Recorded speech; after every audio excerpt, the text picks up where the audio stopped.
At least this evening where I am, everyone. As Michael said, I'm Paula Lentz from the University of Wisconsin, Eau Claire. And here at Eau Claire, I run 3 different programs. I am the head of the Business Communication Department and the Business Communication Program.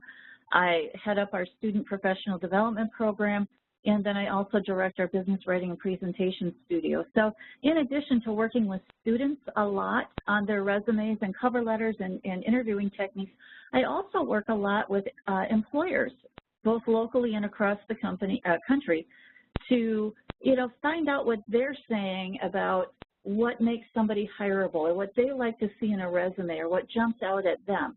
So I'd like to talk a little bit about finding the job and networking, and then I'd like to talk about employment documents, and then follow up with that oh so important document, the thank you note that you will want to write after you land that interview.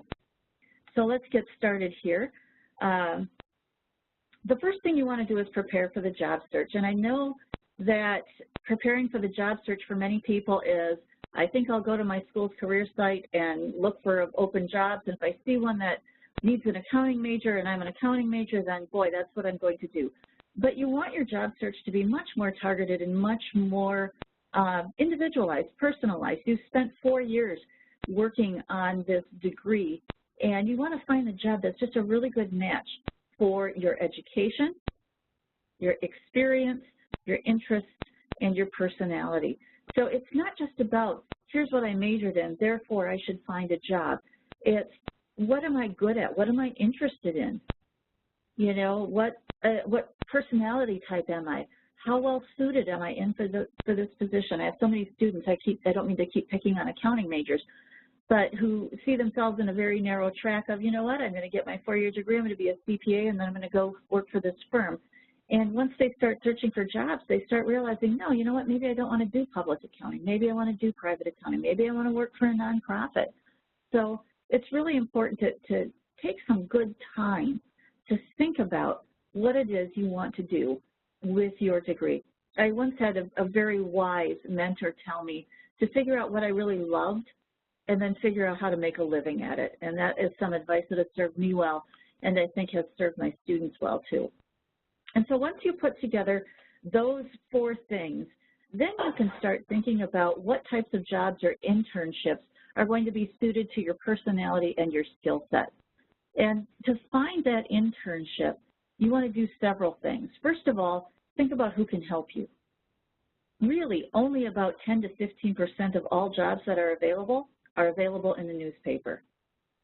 Most people find their jobs, whether it's a full-time job or an internship, by building their personal network. And that network can be your current boss, it can be your professors, it can be the person sitting next to you in class whose dad happens to work for a company that you think would be a great place to intern.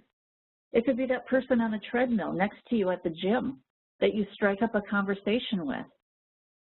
As you talk to people, it's kind of weird. You turn on this filter when you get to be about a junior in college where everybody you look at is a potential person in your network, and it's true. Everybody should be. So start looking in unique places for people who can help you. It's okay to use your relatives to help you find a job as long as your skill set and your education are appropriate for the position. And then, of course, if your college is hosting a career fair, you need to go. It doesn't matter if you're currently on the market or not. The ability to practice shaking somebody's hand, introducing yourself, giving your elevator pitch, all of those things are critical. All right, so you figured out who your network is. How do you network? First of all, you have to have a LinkedIn profile. The statistic is something like 92% of employers at some point in the job search are going to go out on LinkedIn and they're going to look for you and for your profile, and you want that to be a positive one. You also, at the ready, want to have what's called an elevator pitch. It's just a 20, 30-second spiel about who you are and what you do. And if you have trouble thinking of what that might be, here are some tips for the things that you can include. The first thing you always do, no matter what you say in that elevator pitch, is to introduce yourself and to shake hands. Hi, my name is Paula Lentz. It's nice to meet you.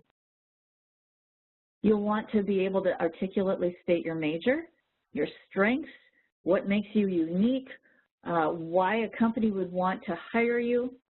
You want to have ready your relevant experience, and that can be everything from the pizza delivery job you have right now to that student faculty research project, to your role as the president of the American Marketing Association. Okay, just a couple of things that you think really make you stand out. You need to have one good question. And there are certain questions that you would want to maybe save for a job interview, such as, what is it like to work here, that more involved stuff. But it's always good to ask them, what do you like about your field? I'm a marketing major. What was your major? What made that major a good fit for the position that you're in? So it's something that's pretty basic to that type of conversation. And then, of course, you want to move for action. Ask for a business card. Ask for the opportunity to sit down and discuss further opportunities at the company, or simply, getting more information about the field or how to best prepare for a job in that field. Now, the thing is that you're not going to give this spiel all at once. This is really just 20 or 30 seconds of information that you want to have at the ready. So you would introduce yourself, shake hands, and that person might say, well, hey, Paula, nice to meet you. So what's your major here at the university? Well, I'm majoring in marketing with an emphasis in analytics. Really? Well, what made you choose that? Well, I feel like I'm really strong in the area of. So you can see it's kind of a give and take, but you're looking for about 20 to 30 seconds total of information. All right, so you've figured out how to network. You've got a good LinkedIn profile. Now you need to create those application documents. The first thing you want to do is make sure that you have a good resume.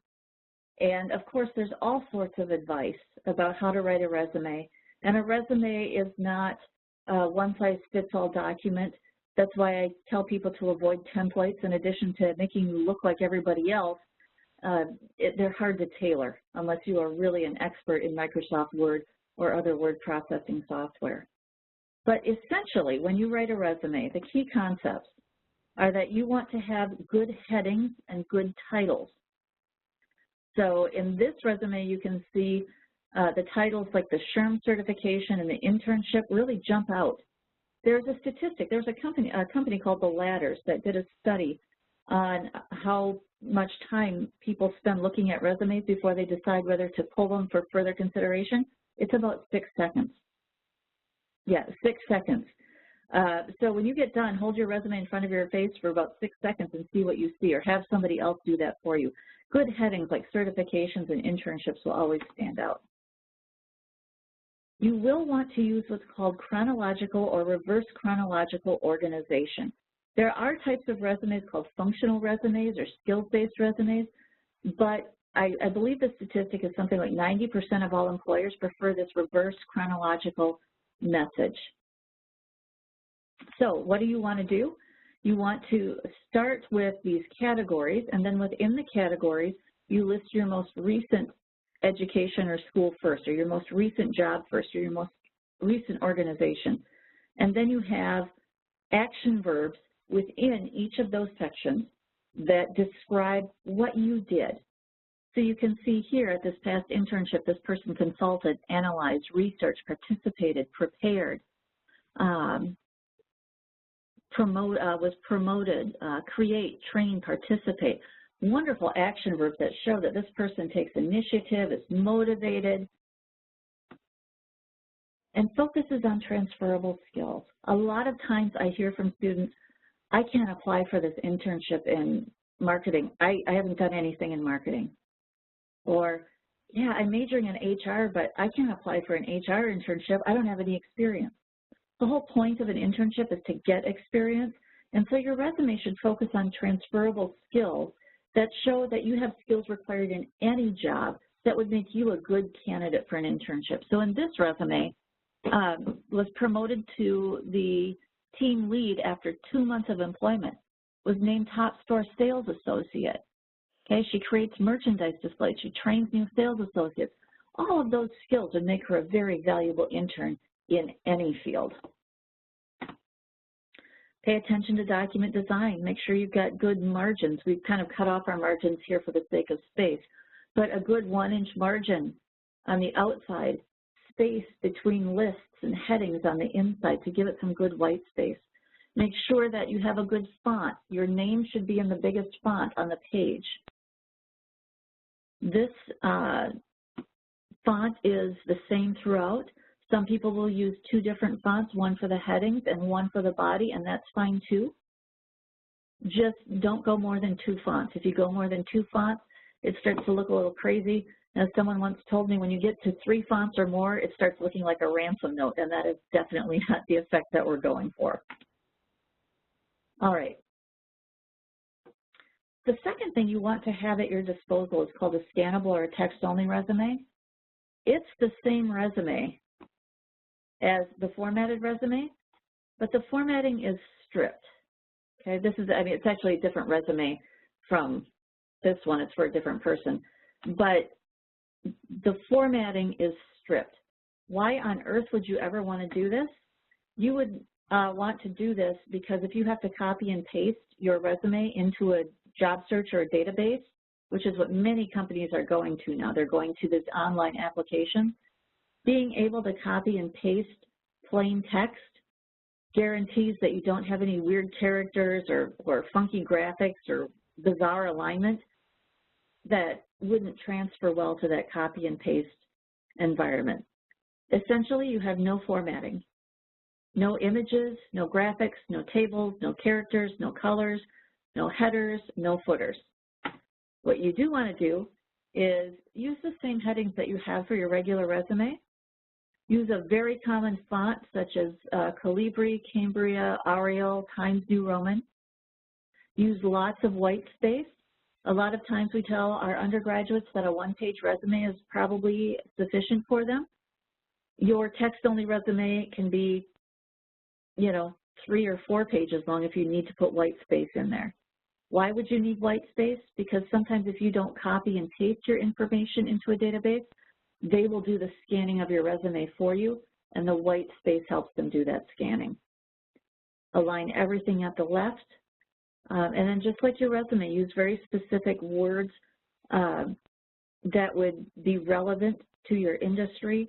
Use words from the job description, include that keyword section. All right, and I know we're going through this rather quickly, but I will have certainly lots of time to take questions.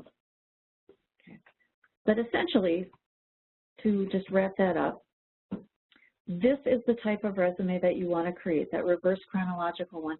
I do want to say that occasionally I'll hear, oh, do I really need an objective? It depends. If you are applying directly for a sales position and you maybe have an in at the company and they know that your resume is coming, maybe you don't need a job objective.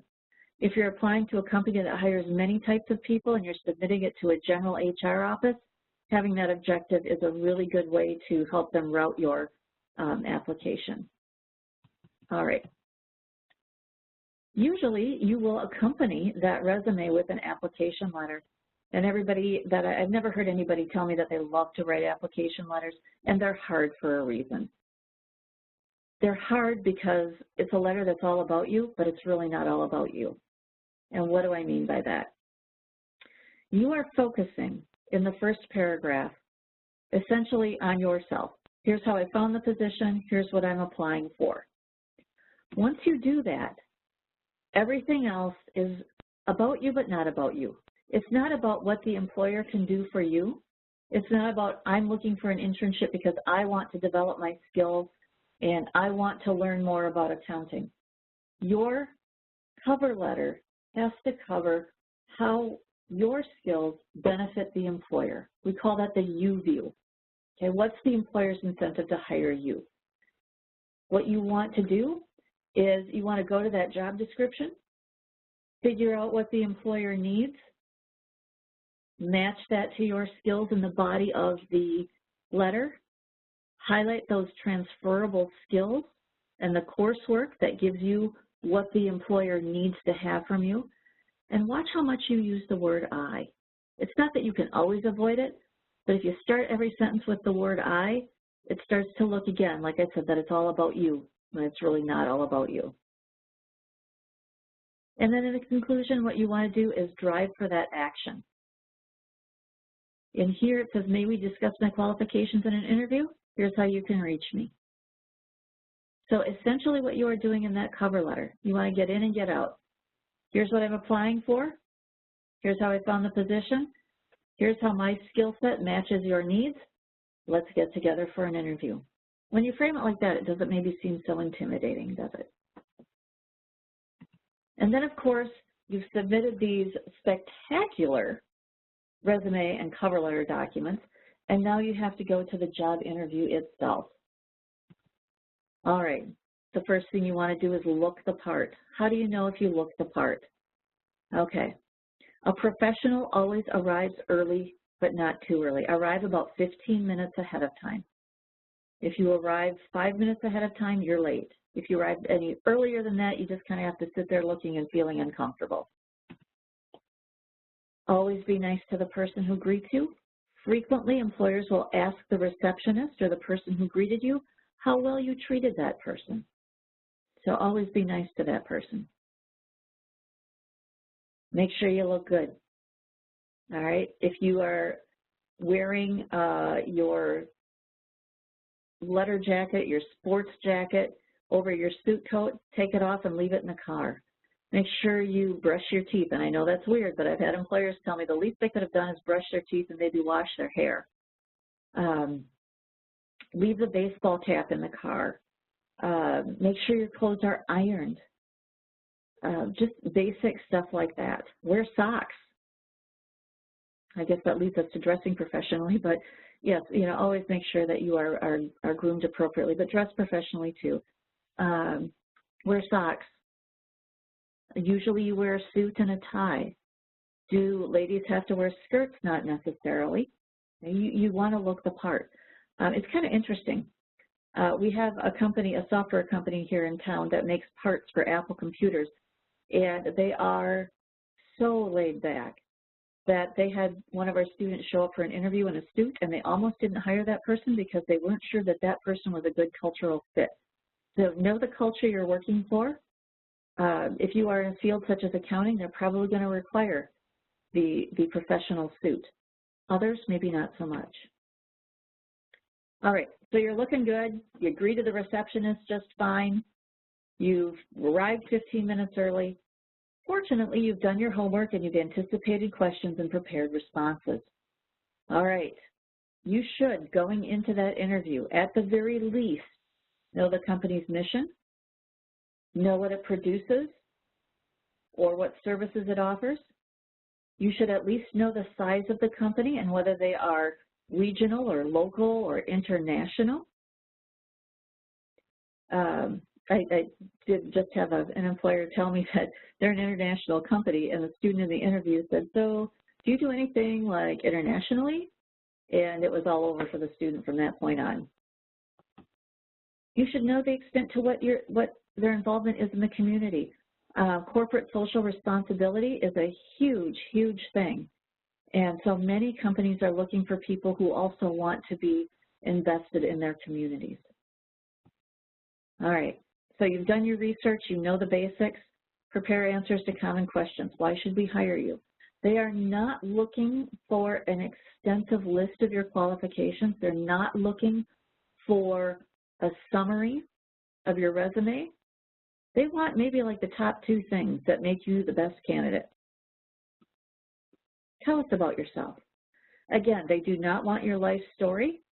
They essentially want maybe from your freshman year, but probably from your, it depends on if you're doing an internship or a permanent job, from your freshman year on, and they don't want everything. They just want the key experiences that got you to that point.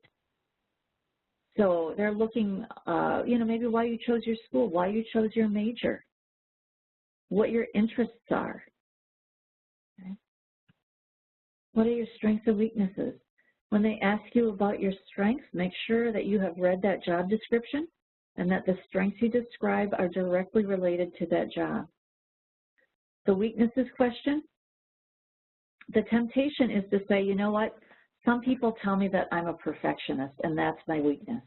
Or, yeah, you know, people tell me that I am just way too concerned about meeting deadlines. Okay, employers see through that as being really insincere. What you should do, again, is read that job description and then talk about your weaknesses. You're not going to make a weakness up. You should, you know, think about your weaknesses and maybe pick one that's not so related to the job.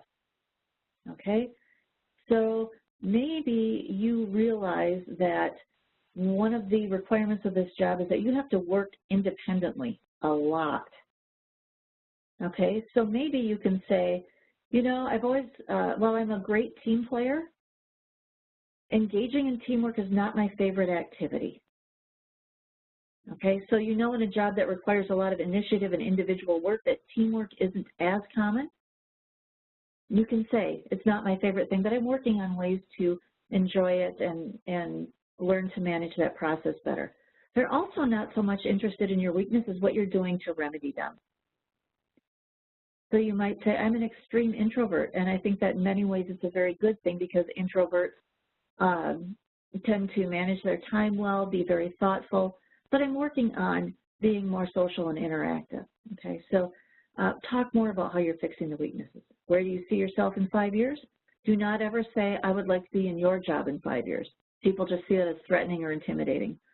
What you want to see is, or say, is something along the lines of, you know, I'm always about growth and development, both personally and professionally.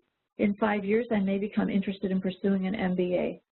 Or in 5 years, I would like to think about managerial positions. Or I would like to perhaps explore opportunities to work internationally. And then this one is kind of becoming my favorite. Did you do the best work you were capable of in college? Now, if you say, yep, all the time, every single day, I never screwed up, they're going to know that that's probably not true. Likewise, you don't want to say, you know what, I pretty much skated through college because everybody knows C's get degrees. What you want to do is you want to say, you know what, I did do the best work I was capable of, but like anybody, I'm only human, and there were some days when it was really hard, and I don't know that it was my best work.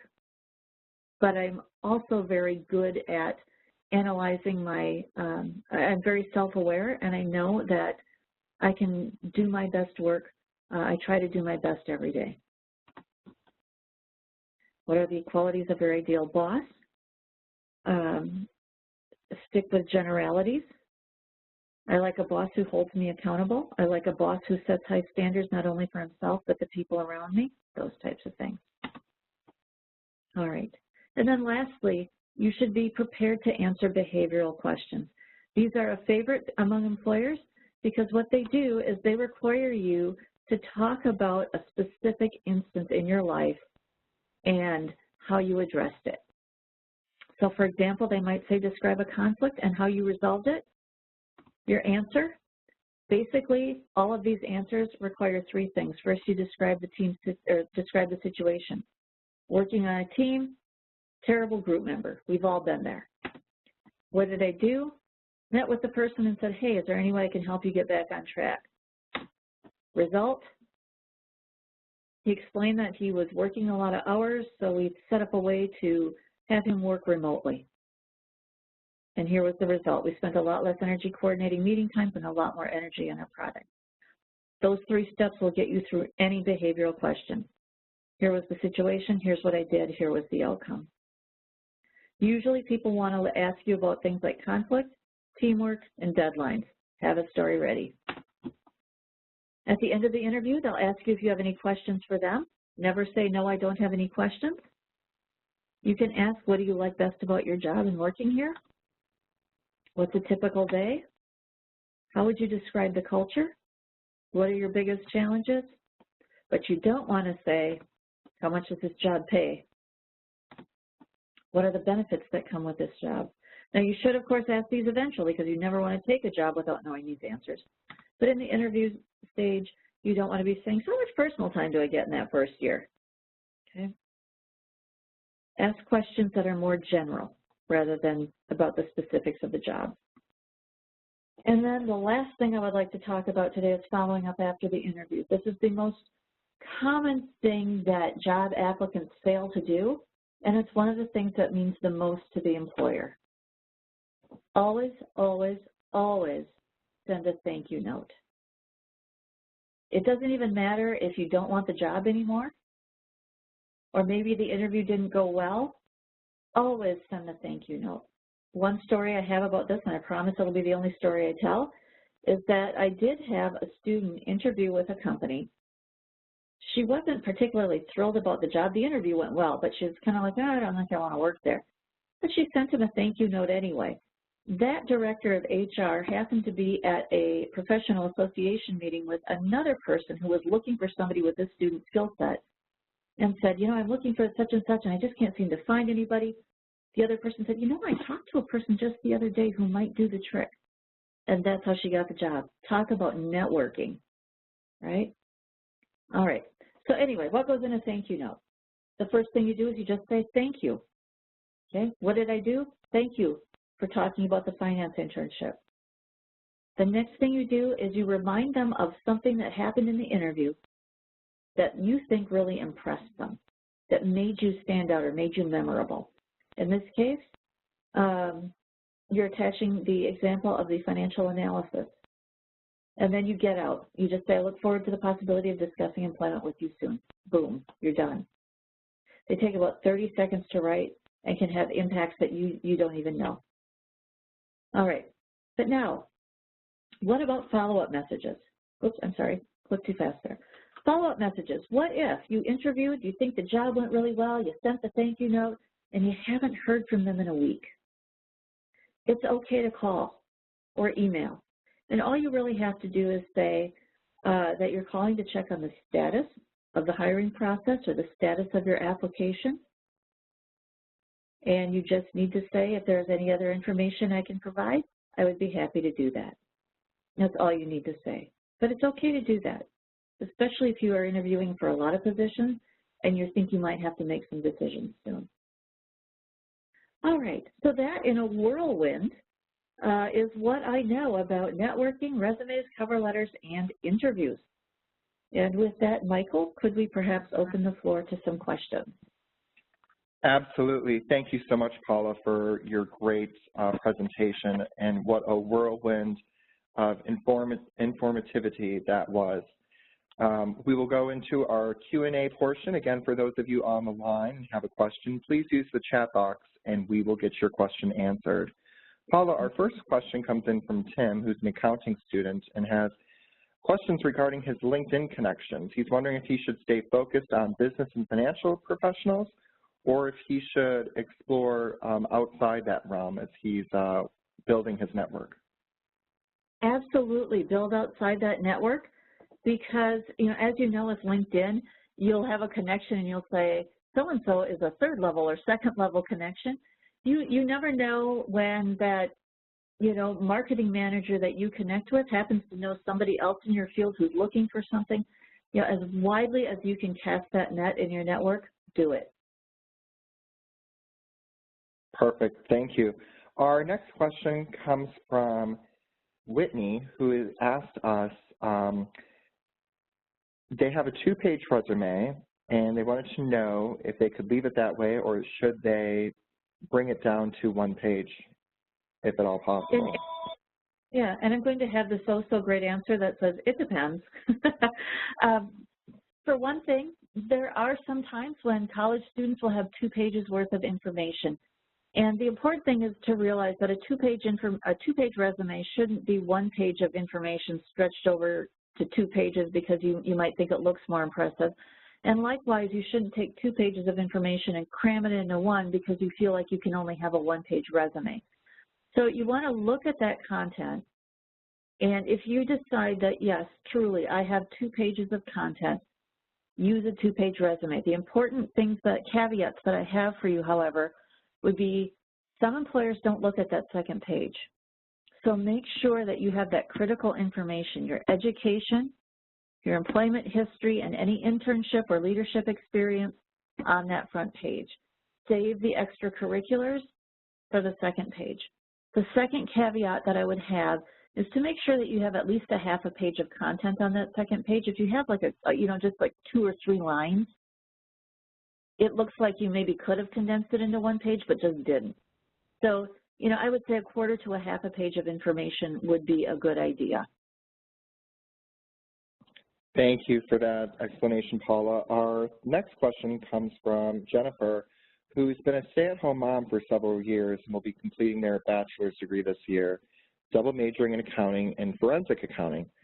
How should she go by her resume without much work experience? She hasn't worked outside the home in 10 years. Mm-hmm. And that is a great question, and it's one that I get frequently.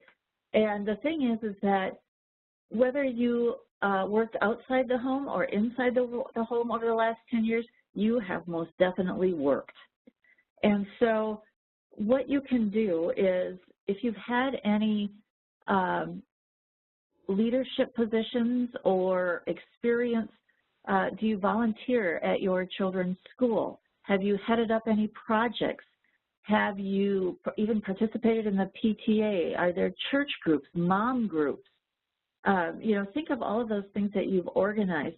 Those types of activities are just fine for your resume. And it's okay to put on a resume to account for 10 years of time, stay-at-home mom. Because I think in today's society, employers recognize how much work and how much effort and how much coordination it takes for that and I'm putting quotes here as I'm sitting on my phone, as a job. You have budgeting and scheduling and coordinating and, like I said, all of these other possible activities that you have done in the course of raising your kids that would be fantastic for a resume. You have a lot of transferable skills. Thank you for that explanation again, Paula. Our next question comes from Rabia, who asked, would it be okay if she were to wear scrubs to a hospital or healthcare environment for an interview? No. I would not do that. If you already work at the hospital and they schedule an interview for this position during your shift, maybe. But I would not wear the scrubs to the interview. I think that's a little too casual. You might want to look at, it depends on the position you're applying for, but if you are applying for a food service position in a hospital, if you are applying for a custodial position, you can probably dress more casually. If you're looking at something in the business office, healthcare, informatics, nursing, you'll want to dress accordingly to project that appropriate level of professionalism. Thank you for that, Paula. That one. Yes. Thank you for that. It was better than it depends. The previous one, no, was a definite on that one. I always try,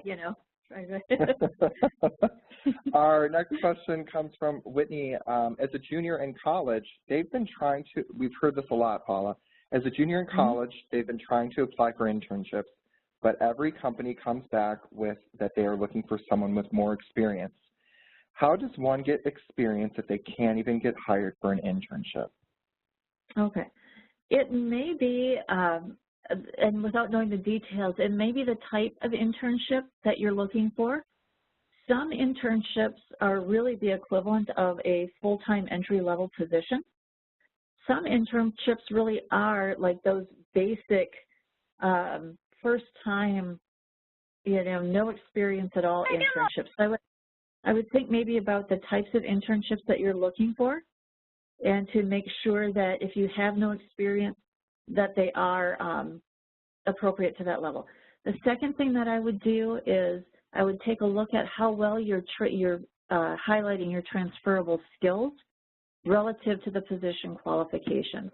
So for example, if a position qualification is that you have to generate cold calls for sales, you might not have any experience doing that, but you may have developed great interpersonal skills as a server in upselling products, or maybe you worked as a sales associate in retail, so capitalize on those transferable skills.